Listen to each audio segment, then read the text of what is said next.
സ്ത്രീകൾ എന്ന് പറഞ്ഞാൽ അവർക്ക് സ്ട്രെസ് ദേഷ്യം വന്നു കഴിഞ്ഞാല് സങ്കടം വന്നു കഴിഞ്ഞാൽ ബ്ലബ്ലാന്ന് പറഞ്ഞുകൊണ്ടിരിക്കും. പക്ഷെ ഒരു പുരുഷനെ സംബന്ധിച്ചിടത്തോളം അവരത് ഏറ്റവും അവർക്ക് അവരുടെ പ്രശ്നങ്ങൾ സോൾവ് ചെയ്യാൻ പറ്റും എന്നുള്ള ആളുകളടുത്ത് അവർ പറയുള്ളൂ.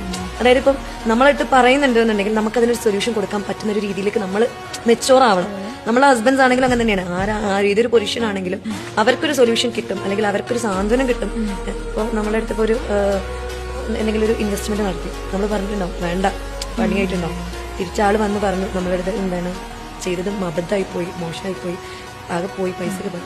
ആ സമയത്ത് നിങ്ങളോട് ഞാൻ അപ്പളേ പറഞ്ഞതല്ല പരിപാടിക്ക് നിൽക്കണ്ട എന്നുള്ള ഡയലോഗാണ് കേട്ടത് എന്നുണ്ടെങ്കിൽ ഒരിക്കലും പിന്നെ ആ ഹസ്ബൻഡ് വന്നിട്ട് നമ്മളെ ഷെയർ ചെയ്യില്ല.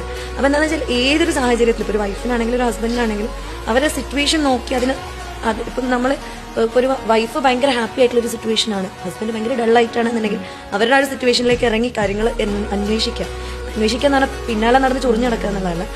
അവർക്ക് ഓക്കെ ഞാൻ എന്തൊക്കെ ഉണ്ടെങ്കിലും ഞാൻ ഇവിടെ ഉണ്ട് എന്നുള്ളൊരു സാമീപ്യം കൊടുക്കുക എന്നുള്ളതാണ്. ഒരുപക്ഷെ ആ ഒരു സാമീപ്യം ഉണ്ടെങ്കിലേ അവരത് കാര്യങ്ങൾ പറയുള്ളൂ. പിന്നാലെ നടന്ന് ഏതാന്ന് ചോദിച്ചു കഴിഞ്ഞാൽ അവർ കൂടുതൽ ക്ലോസ്ഡ് ആവുക ചെയ്യാം, കൂടുതൽ കാര്യങ്ങൾ പറയാതിരിക്കുക.